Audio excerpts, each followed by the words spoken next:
Welcome back to a screenwriter's journey, day 29. I didn't see what date I wrote in. Oh, there it is.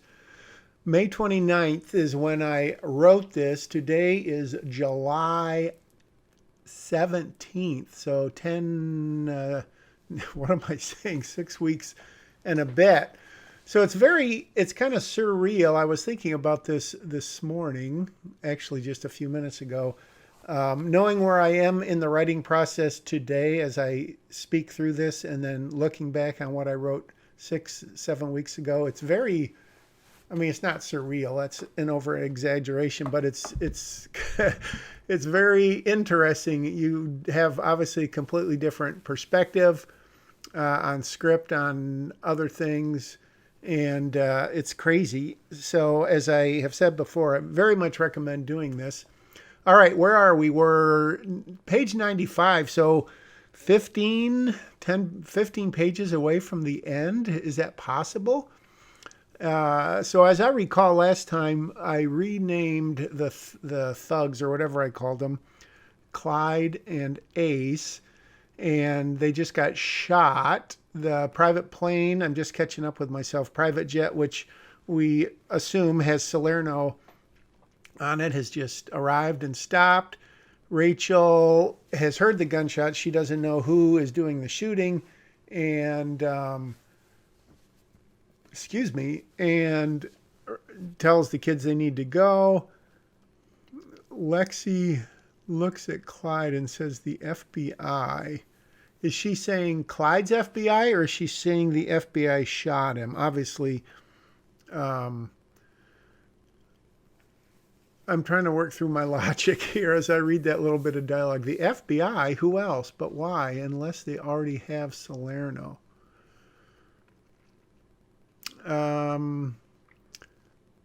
So yeah, I'm literally trying to figure out what I'm thinking here. All right, the bodyguard is in the plane. He looks around,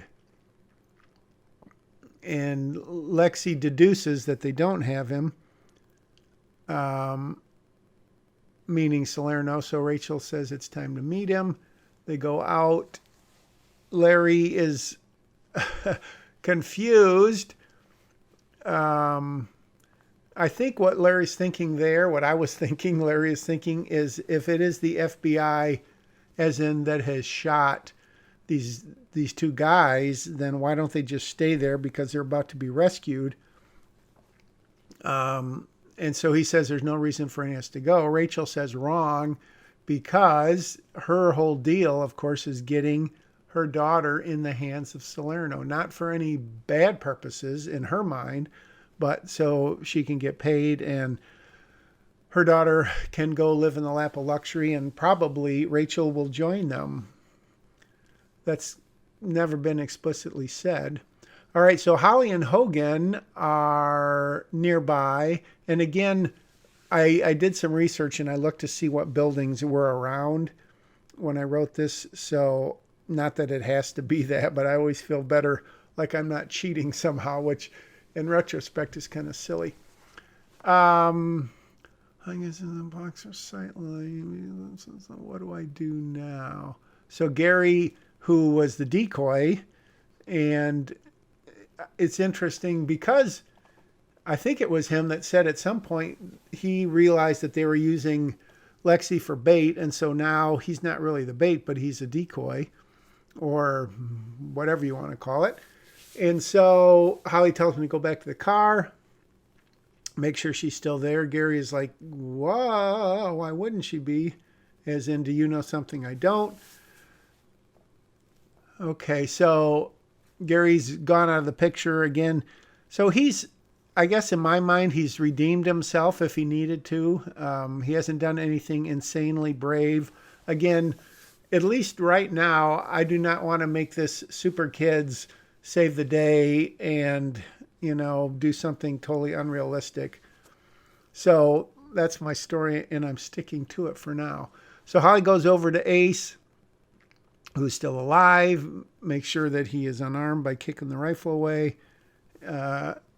She does not play nice with him. He does not play nice with her. So she knocks him out.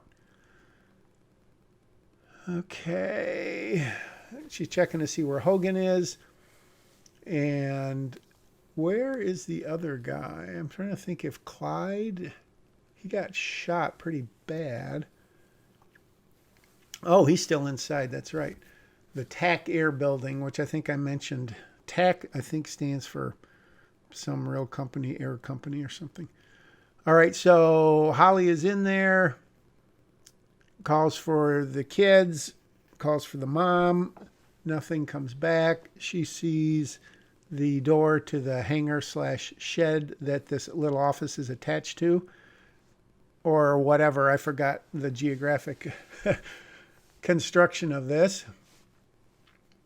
All right, signals all clear. Hogan stops these signals from going around the building. So this is like a lot of hand signals like they do in the movies. All right, so the bodyguard is there. We're watching Rachel drag Lexi toward the jet. But then when the bodyguard sees Larry, he's a little bit confused, so he calls back into the cabin. He looks inside the Yeti. All right, there's Vic Salerno. So I didn't, and I think this is correct, right? I didn't capitalize him because we saw him on FaceTime, so he's not being introduced. But I did include his first name because I respect him. All right, now, I don't know. Again, I believe this is virgin writing, but when his eyes fill with tears, what do you think, gang? I might have to dial that back if I happen to rewrite this part. I'm not saying I'm going to, just like with all the others. I wonder, I've probably posed this question before, not totally rhetorical. Has there been anything that I or you, the watcher, viewer, have you ever written anything and you've never changed it? Like a first draft like this, where you literally, whether it's a sentence or a dialogue or whatever, something that is just so right on and you are just so in the zone that you've never changed it. I wonder, gosh, that would be super interesting to, although a total waste of time, to go back and look and see. I can't imagine more than 0 to maybe 2% of what I first write would stay 100% as is. All right. So the bodyguard talks. Vic Salerno comes out. He looks at Lexi, and obviously he's overwhelmed with emotion. Whether he's going to cry or not, I don't know. And similarly, I thought it would be interesting that Lexi sees his reaction, and that really totally turns. I mean, I don't know what she's thought about him up till now, but just seeing how happy, how kind of adoring look that would make her feel, maybe this won't be terribly horrible. So that's kind of what I'm exploring here, because I'm sure it's been done before, but I thought it would be kind of interesting. But of course, Holly is telling to let her go, and everyone turns around. They see her. I just want to make sure I catch up with all the action here. I know you're reading and listening, but I can only talk. I apparently can't talk and read at the same time. Okay. So, yeah, I kind of like, so Salerno says, the aunt come to say goodbye. Holly, wrong on both counts, meaning I'm not coming to say goodbye. I'm coming to rescue her, and I'm not really her aunt, which, of course, Salerno knows. But then Hogan is there. They all turn. They see that he's got a gun on him. And so as he says, 2 guns against 1, it ends here for one of us. So I wondered, you can't just have 4 guys pile out of that same door, because that would look comical. So I did my research, and I found out on a private jet of a certain size, it doesn't have to be too big, you can have a cargo door in back. And so I was justified in writing the 4 militiamen. And now that I think, and I've thought this before, I don't know if I should really call them militiamen, because I didn't really just want to call them gangsters or thugs or whatever. So I might have to think about that. But anyways, they're there, and they automatically open fire on Hogan. He returns fire. He takes a round in his bulletproof vest, but then he gets one in his thigh. I never know what to say when people get shot. I guess I haven't written a lot of scripts where people get shot. If you say they cry out, they holler out, they bellow, they bark, if it was a novel, it would obviously be more meaningful. So he's hit. He makes it to cover, trailing blood. Holly sort of reflexively swings to shoot him, but then, of course, she doesn't really know what to do. It's suddenly 5 against 1. So as Salerno says, you took 2 of mine. If you drop your weapon and let my passengers get on, I'll only take 1 of yours. So he's setting out terms for a kind of a détente or a truce or something. And the 1, of course, meaning Hogan, which tells Holly that the 4 guys are going to go in there and finish him off. But then Holly brings up the 6 FBI agents that you ambushed. If you're going to count better. Wow, what am I doing with that dialogue? If you're going to count those guys, toss in your 2 colleagues we took out at the resort. So this is going to be an ongoing debate, which I think I've already mentioned, is who those people that were sort of flanking Rachel in the cabin, if they were in fact FBI, if they were U.S. Marshals, they probably, no, they couldn't have been gangster, Salerno's guys. But I believe they were FBI, and Holly did not know that at the time. I think she maybe finds out at some point. Paul finds that out when he talks to Noble, because, he gets their credentials and all that. So you can see I'm kind of struggling with this dialogue because A, is it important? Does it move the story ahead? Blah, blah, blah, blah, blah. So right now I'm trying to kind of justify / work through, create the logic for, that's what I'm doing. So he is telling Holly that his men are down at the Eagle Escape or whatever it's called and have got Paul,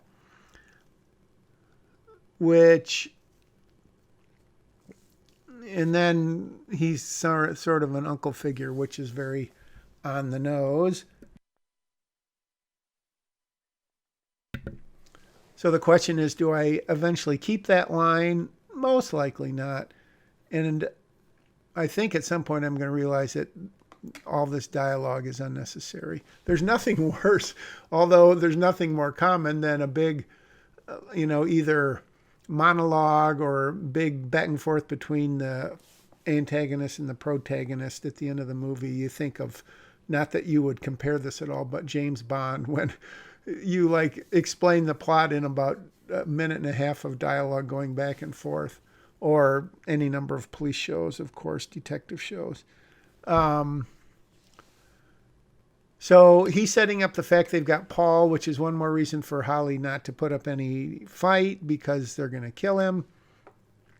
And I guess this isn't really a super long bunch of dialogue, but as Salerno says, look, you got to decide. And really, Lexi's got to decide, is she going to go with him? Not that she has much of a choice, but Holly has got the kind of the bigger decision. Is she going to try to fight it out? Is she going to give up? What's she going to do when she comes for you? All right, Holly, while she's thinking, here we are, top of page 100. Lexi does something smart and brave, pulls free from Rachel and races toward Holly. Think about that. No one is going to shoot her, right? Salerno will be super mad. In the process, she's going to protect Holly from getting shot.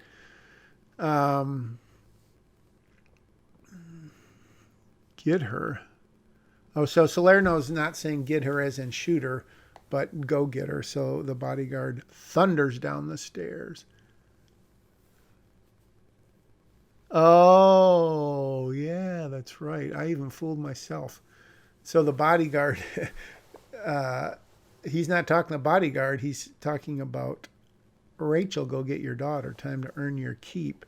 So now I think we know, and I don't think it needs to be stated in the script, and it probably doesn't need to be stated by me, that Rachel and Salerno are thick as thieves, at least as far as Rachel knows. And basically, Salerno is putting this all on her to go get her daughter and make everything happy and blah, blah, blah. And then to the bodyguard, he says, get me some insurance, meaning Larry. All right, so here is, I recall me saying not 10 minutes ago that I didn't think Gary and by extension Abby should play a huge part in, the rescue. But that does not excuse the ping, ping, ping. 3 shots, a ricochet off the jet's fuselage. And who is it? It is not Hogan, because he uses a distraction to scoot to the edge of his cover, pop off 2 rounds, each hits one of the, oh my gosh. I say that because in the rewrites, not that, spoiler alert, this may change in the rewrite. So they drop, they're wounded, they're still alive. The other guys open fire on him. He takes 2 more rounds, and both in the vest, so, hopefully he's still okay. Lexi, in the meantime, has just reached Holly, which, if you do the math or the geography or whatever, that's probably not exactly accurate. But anyways, Holly tells her to get inside. Lexi, says what she says. The bodyguard says he's got a shot. Says him to take it. Squeezes the trigger. Racks an instant. Pulls Rachel for. Oh my gosh. So down near the bottom of page 101. Oh my gosh, that's crazy. This is an idea I had early on, in the outline anyways, that Rachel, that Holly saves Rachel's life, basically. Not totally on purpose, but sort of on purpose. And I thought that would be super powerful. And now that I think about it, I may have changed that. Because, as I've said, Holly, obviously the protagonist, Rachel, the antagonist. How often does one save the other's life? Maybe in Star Wars. No direct comparisons, please. And so I thought that would be kind of interesting, especially since Holly does take the round, although, she's got the bulletproof vest on. Okay. So did I go back here? See who's firing that BB gun. Okay, 3 more shots. So we don't know who's firing it, but obviously we do. It's Gary, and maybe also, who, Abby. So Salerno ducks, not ducks for cover, but he goes back inside. The 2 militiamen who weren't wounded start searching the area. Excuse me, I don't know what they think about Hogan. I don't think they killed him, did they? No. Again, you can tell this is virgin writing because you see my notes right below that dialogue that I'm writing right now. So here we find them hiding behind the trash can. Gary implies by his dialogue, between the 2 of them, that they've each fired off 3 rounds. Gary tells her to run for it. So, again, especially at the end of a movie, you don't have to show every scene. So obviously what we didn't see was Gary running back to the car, talking to Abby. Whatever conversation they had ended with them deciding to come back and help. So there's another notch in Gary's arrow? No, on his totem pole.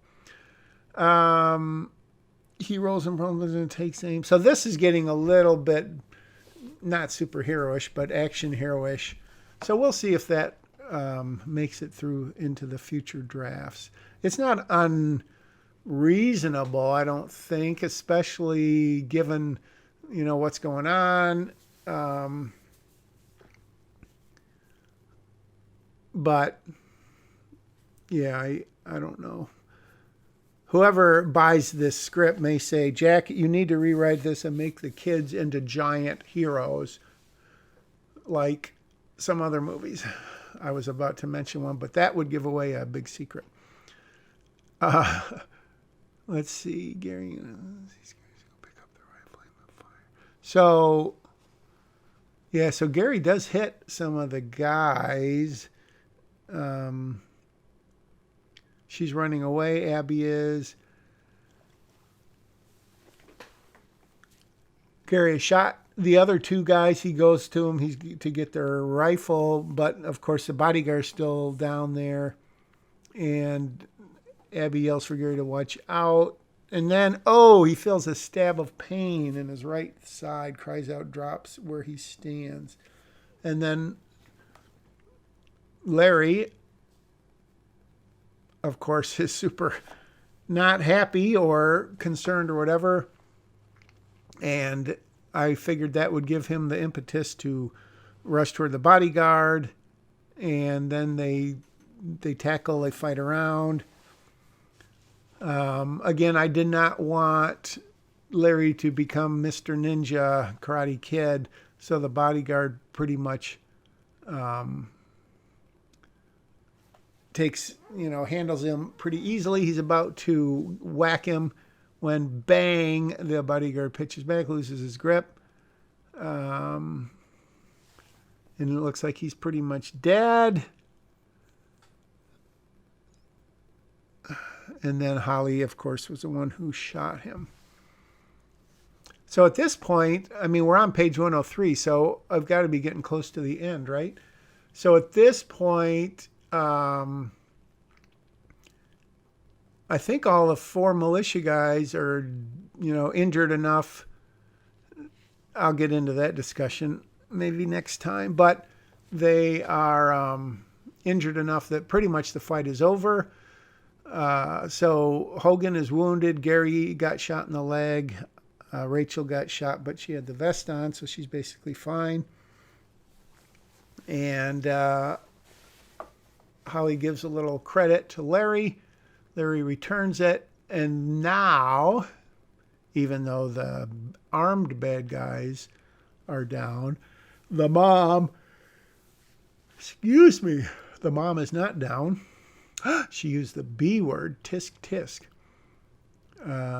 Okay, so again, virgin writing territory. I am figuring out how this last, if indeed it is the last dialogue between them, is going to go. This is always kind of a big thing. Choke on her first words, literally. So at this point, the big, showdown is not really one, because Holly immediately takes control of the situation, puts her in a chokehold. So there's not going to be women's mud wrestling or any exploitive stuff like that. Okay. But, of course, Salerno's still in the jet, and, he could have more people in there. He could have a couple big guns, or whatever. We don't really know. All right, so let's get back to the business at hand. What if she's not your granddaughter?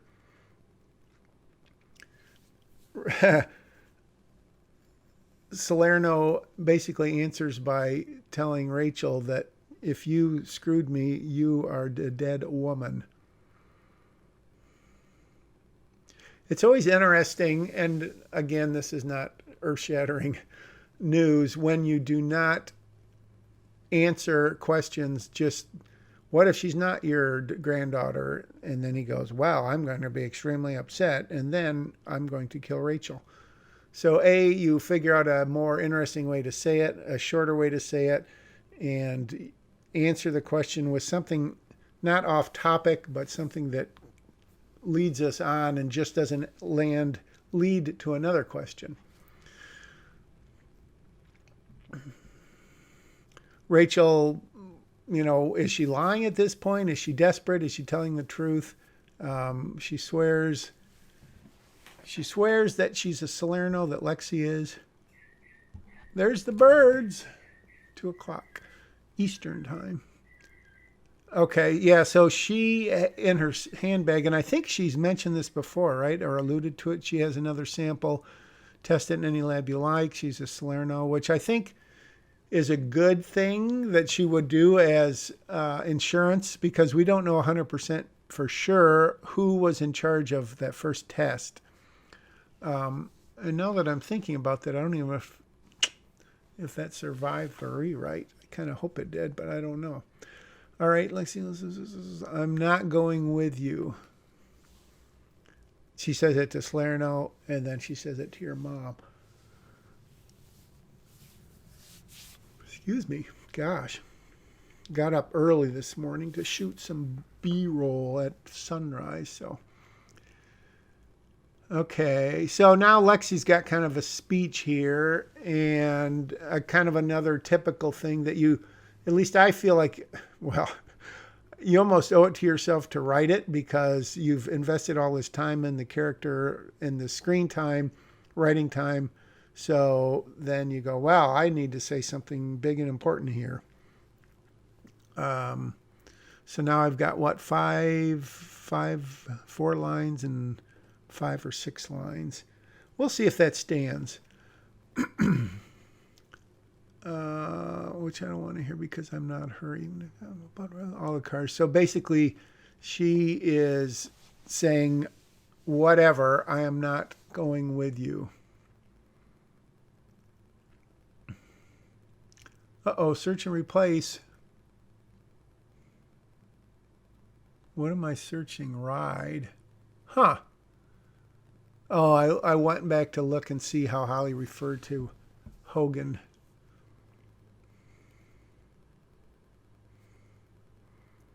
So Gary has come out. He has basically not rescued Hogan, but found him and told him, is telling Holly that they need to get going. And then they kind of bookend their talk about that we're not going to get any action. We're not going to see any action. So basically at this point, has Salerno, I mean, he's still there, right? Oh, there we go. Yeah. So I literally thought of that line for Hogan right when I think I wrote enough action for one day. And I'm like, oh my gosh, this is what Hogan's going to say. And A, I think it's kind of justified. B, it makes it much more interesting. C, we see Holly's reaction, which is what I wrote there. And the kids see it and are kind of, happy in a whatever kind of way. So there's Salerno, pulls up the DNA, holds it up. This comes. Okay, so yeah, so the deal is here, obviously, that Rachel gives Salerno. Salerno is saying, well, you killed my guys, or they're injured, wounded. I'm not going to stay around here. But if this comes back positive, I'm going to come back and look for you. For her. So then, of course, we hear the sirens, police, ambulance, whatever, emergency vehicles. And Salerno is going to live to fight another day, tells his pilot to get out of here. And now Rachel, I'm thinking, what has Rachel got? She's totally screwed. Unless they find out that she is the blood relative that Lexi is, and that they're going to come back and find her, which probably unlikely. So now what's Rachel going to do? Is Vic Salerno going to want her? Not want her as in want her, but is she going to be allowed to get on the jet? Is she going to get arrested for kidnapping? Is she going to get killed? Is she just going to be left at this airport? in solitude, but not the fortress of solitude. And then Lexi at the bottom of 105 says Rachel instead of mom. Interesting. Shows her backwards. Goes to join what's now the complete group of her friends, Holly and Hogan. So Rachel is formally getting dissed by her daughter there at the bottom of 105. So now Holly is kind of talking about what we just talked about in terms of what Rachel's going to do. Everyone's made a decision. Yeah. See, the only decision left is yours. Everyone's made a decision but you. You're the only one? I must have kind of skipped that as placeholder dialogue, I think. So Rachel does have to decide what's going to do. She looks into her daughter's eyes, hoping to see some compassion, let alone probably not love, forgiveness. And as I write there, Lexi gives nothing back. The pilot calls. You've got 10 seconds. You've got nothing here but life in prison for kidnapping, which, you know, strictly speaking, that would be a one for the court because she worked with Salerno, but she certainly didn't kidnap her per se. But she would still do more jail time, right? Holly's ready to grab her again. Gives Lane final shakes. Don't come back. Follow close behind. Watches them for a moment. Turns. So this is sort of the big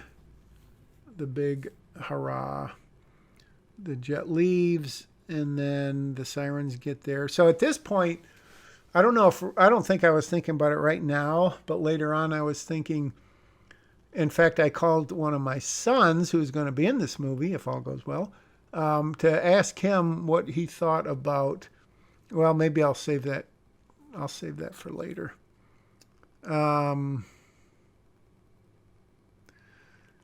So Noble has arrived along with a bunch of other people. He wonders if Salerno just got away. Hogan lies. Well, I think he lies because he doesn't want it to go any farther, and he saw that Salerno isn't necessarily a super bad guy. I mean, he had his reasons for doing this, you know, out of, I don't know about respect for family, but for family reasons. So he just doesn't completely throw him under the bus. Noble is not happy.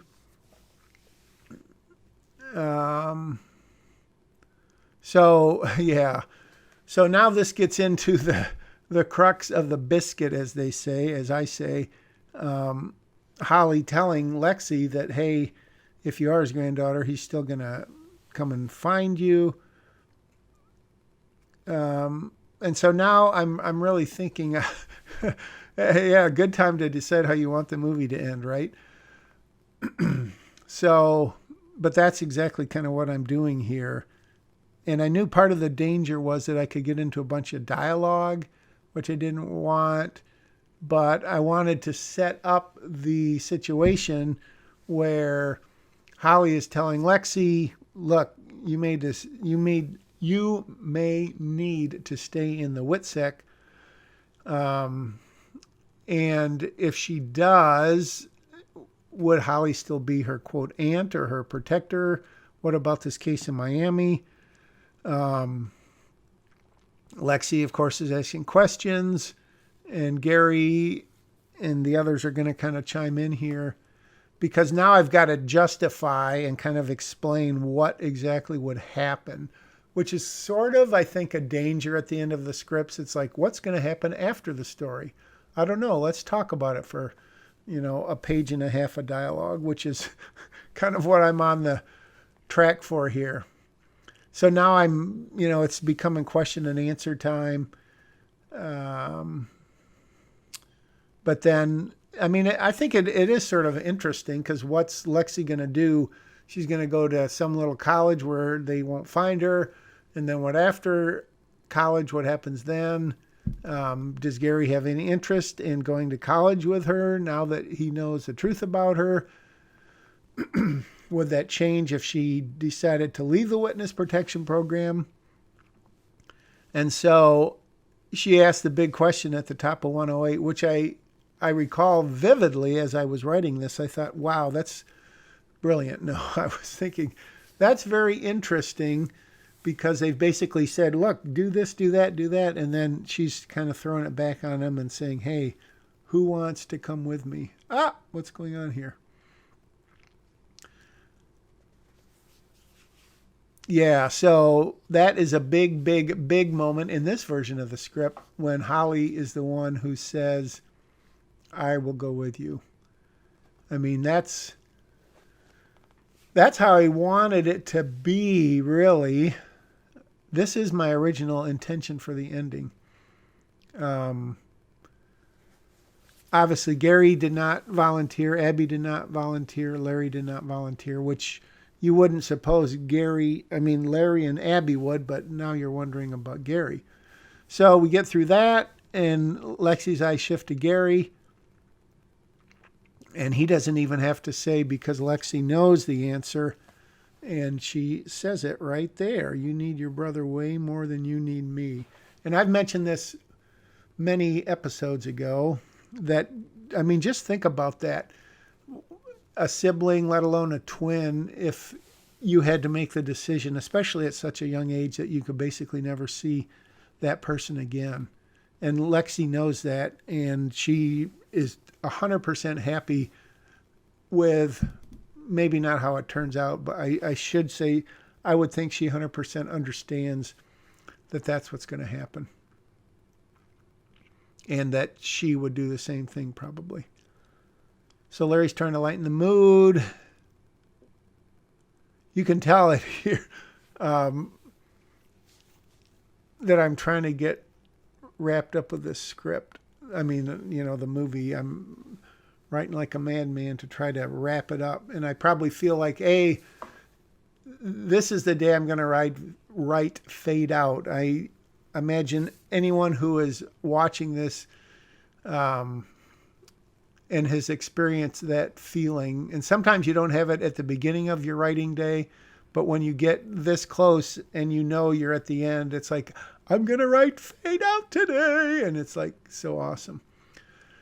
But you can already see, as much as I want to get to the end of this, I am trying to work through exactly, what would happen. Holly is giving up, this big promotion, this big gig, whatever, and she's going to stay protecting Lexi. And then, just like in the outline, Gary has made the decision not to go with her, which I think makes sense. It's probably not the most romantic thing.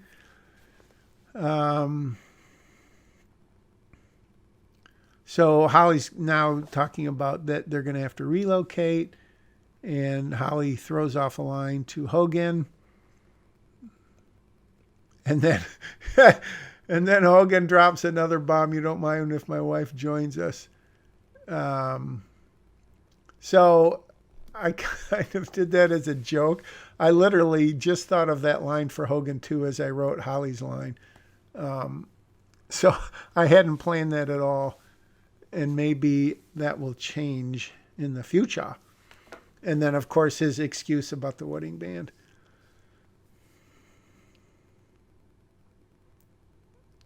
Okay. So now the issue with this ending that I'm finding is, unless they literally get on a plane and fly off into the sunset, which is sort of how I had pictured it and probably wrote it in the outline, unless some other jet lands or whatever and whisks Holly and Lexi away, how do you really end this script?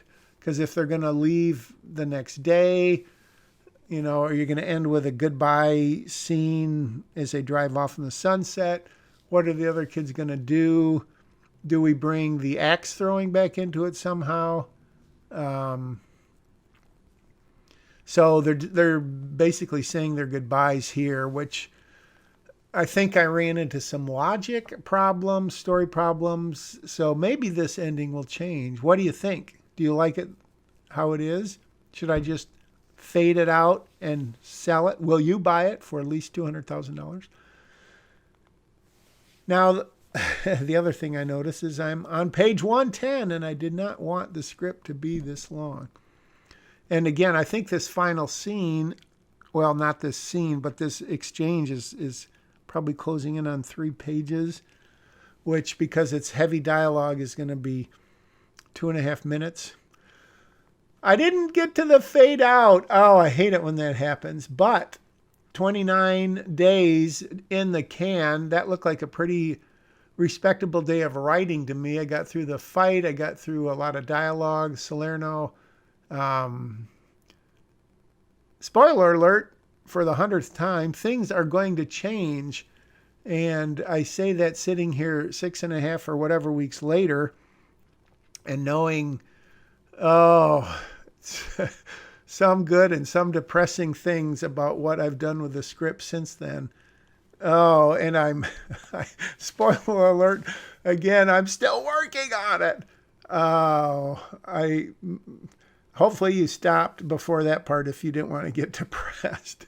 But anyways, thank you again so much. This is an incredible experience, as vain as that might seem to hear. I hope you're really enjoying it. I hope you continue to share, spread the word. Again, for new writers or novice-ish writers, or even people who have said, hey, I'm going to write a script someday. And honestly, let's face it, you're never going to. Or maybe if you just like, I don't know, movies or something, and you say, wow, what is the writing process really like? Whether you have any interest in ever writing or not. If you stumbled upon this, hopefully you're enjoying it. And wow, if you've really watched all of these, my hat is off to you. Please leave a comment, subscribe, blah, blah, blah, so I can make a lot of money off of this. Wouldn't that be ironic if I made more money off monetizing this YouTube and never sold the script? That could be my new career, writing scripts that never get sold. Wow, I'll have to look into that. Not. All right, thanks again. I'm going to wrap it up, and we'll see you for day 30. Bye-bye.